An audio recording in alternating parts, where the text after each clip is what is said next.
ये जो केस अब जब सुप्रीम कोर्ट की आया तो सुप्रीम कोर्ट इसके ऊपर जल्दी कार्रवाई करेगी और वही हिसाब से पनिशमेंट भी मिलेगी। यहाँ पे मुद्दा सिर्फ और सिर्फ प्रोटेक्शन का है, उस रेप का है जो एक जूनियर डॉक्टर के साथ हुआ और क्लियर कट और जल्दी से इसका निपटारा होगा इस मैटर। इंसान आकर के पॉलिटिशियंस के लोगों के साथ में पॉलिटिक्स में फंस जाता है और ये सारी चीजें भूल भुलैया हो जाती हैं। नमस्कार, जनहित टाइम्स देख रहे हैं आप लोग। मैं हूं आपके साथ निशा लखवाल। कोलकाता के आरजीकर मेडिकल कॉलेज में हैवानियत को अंजाम दिया जाता है, जिसके बाद तमाम डॉक्टर्स अपनी सेफ्टी के लिए सड़कों पर उतरते हैं और इसी कड़ी में सुप्रीम कोर्ट भी सुनवाई करता है और तीखी टिप्पणी करते हुए कहता है कि सिर्फ ये कोलकाता का मामला नहीं है, ये हमारे देश के सभी डॉक्टर की सेफ्टी का मामला है। और इसी मुद्दे पर बातचीत करने के लिए हमारे साथ तमाम सुप्रीम कोर्ट के बड़े वकील मौजूद हैं। इनसे बात करते हैं कि आखिर ये किस तरीके से इस मामले को देख रहे हैं, क्योंकि ये ज़्यादा अच्छे से जानते हैं कि क्या कुछ सुनवाई हुई है, किन किन अहम बिंदुओं पर बात की गई है और क्या कुछ आगे जो है वो होना है। सर, क्या नाम है आपका? नाम जानना चाहूँगी सबसे पहले। मैं advocate Gurmeet Singh, supreme court से। हाँ, और ये आपकी पूरे आपके साथी हैं, इनसे भी एक एक क्वेश्चन लिया जाएगा। सबसे पहले आपसे ये जान लेते हैं कि जो कल सुनवाई हुई है सुप्रीम कोर्ट में कोलकाता के केस को लेकर, आप किस तरीके से देखते हैं उसको? देखिए, जहाँ तक कि सवाल आ जाता है कि एक डॉक्टर, एक जूनियर डॉक्टर का रेप होता है और ये बहुत बड़ा चर्चा का विषय है और गंभीर विषय भी है, क्योंकि वो डॉक्टर किसी की बहन है, किसी की बेटी है, किसी की बच्ची है और हम और आप में से ही है जी। बात आ जाती है कि ऐसा कब तक रहेगा और सेफ्टी क्यों नहीं है। आज हम एडवोकेट्स हैं, क्या वकीलों की कोई प्रोटेक्शन है? क्या हम सेफ हैं? कोई हमारे लिए प्रोटेक्शन एक्ट लागू हुआ किसी राज्य सरकार ने या किसी सेंट्रल गवर्नमेंट ने या बीजेपी या कांग्रेस की दोनों ही सरकारों से मैं कहूँगा, कहीं पे कुछ हो जाता है आप लोग अपनी अपनी दाल गलाने के लिए आ जाते हैं कि अगर ऐसा नहीं हुआ तो बीजेपी दोषी है, ऐसा नहीं हुआ तो कांग्रेस दोषी है। इंसान आकर के पॉलिटिशियंस के लोगों के साथ में पॉलिटिक्स में फंस जाता है और ये सारी चीज़ें भूल भुलैया हो जाती हैं। किसके साथ रेप हुआ, किसका मर्डर हुआ, 3-4 दिन के बाद सब ख़त्म हो जाएगा, सब भूल जाएंगे। कहीं ना कहीं कुछ ना कुछ कमियां हैं। कमियां मैं कहूँ कि कुछ पुलिस प्रशासन की है, कुछ आम पब्लिक की है, कुछ हमारी आपकी भी है। तो आप सवाल खड़ा कर रहे हैं सुप्रीम कोर्ट पर भी और हमारी न्याय व्यवस्था पे कि ये लचीली है। सुप्रीम कोर्ट पर कोई सवाल नहीं खड़ा किया जा रहा है। यहाँ पे मुद्दा सिर्फ और सिर्फ प्रोटेक्शन का है, उस रेप का है जो एक जूनियर डॉक्टर के साथ हुआ। हमारा जो पुलिस प्रोटेक्शन है, जो सेफ्टी की दुहाई देता है,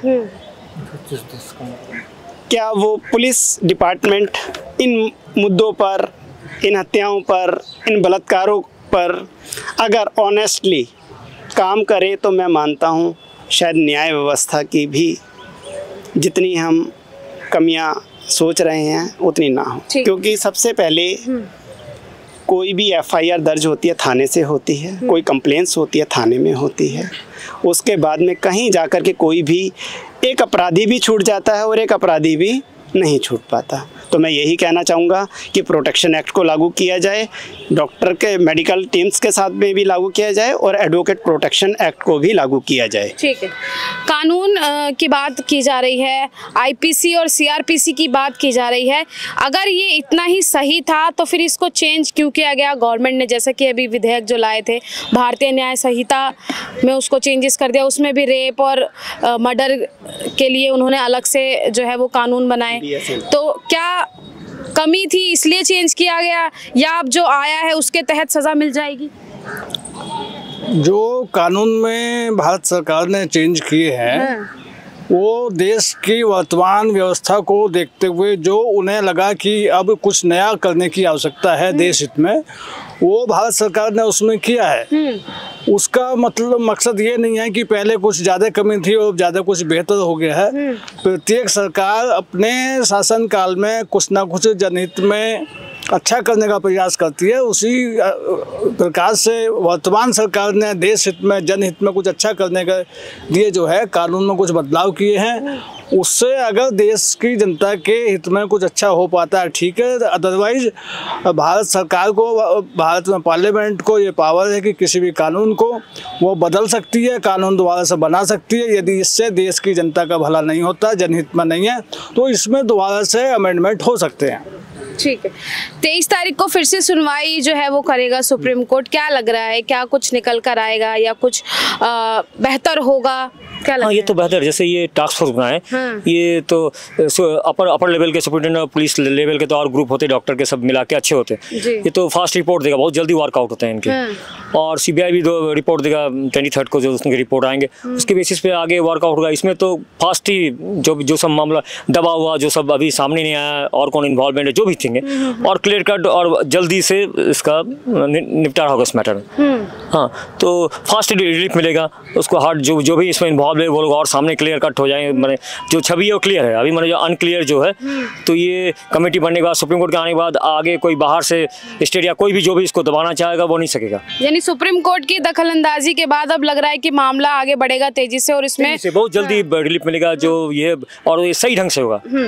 ठीक है, फास्ट ट्रैक कोर्ट की बात भी कर रहे हैं कि अगर उस पीड़िता को न्याय दिलाना है तो फास्ट ट्रैक कोर्ट में क्यों नहीं जो है वो कि केस को लेके जाए? नहीं, एक्चुअली ये जो अभी नया नियम बना है बीएनएस का जो प्रोविजन है, उसमें क्या है ना, ऑलरेडी टाइम लिमिट है वो फिक्स किया गया है। जैसे 1 महीने की मतलब इतने घंटे के अंदर एफआईआर दर्ज कराना चाहिए, फिर इतने घंटे के अंदर, इतने दिन के अंदर चार्जशीट फाइल करना है, फिर इतने दिन के अंदर वो, ऐसे कुछ हर चीज़ का टाइम लिमिट फिक्स है।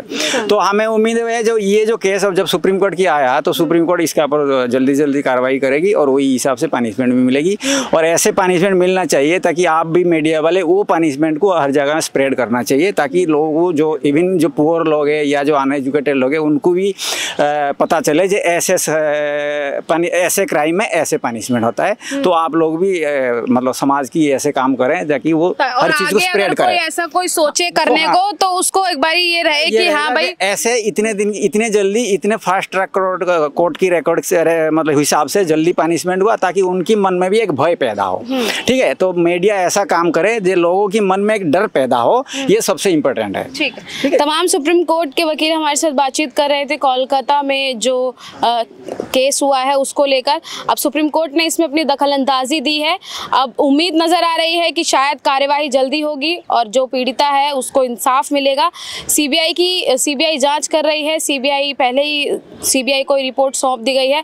अब डीवाई चंद्रचूड़ की बेंच ने भी कल सुनवाई की थी, अब उसकी अगली सुनवाई जो है वो 23 तारीख को होनी है। क्या कुछ निकलकर सामने आएगा ये देखने का विषय रहेगा। आप क्या सोचते हैं, अपनी राय कमेंट बॉक्स में जरूर बताइएगा। कैमरा पर्सन गजनवी पाशा के साथ मनीषा लकवाल, जनहित टाइम्स, दिल्ली।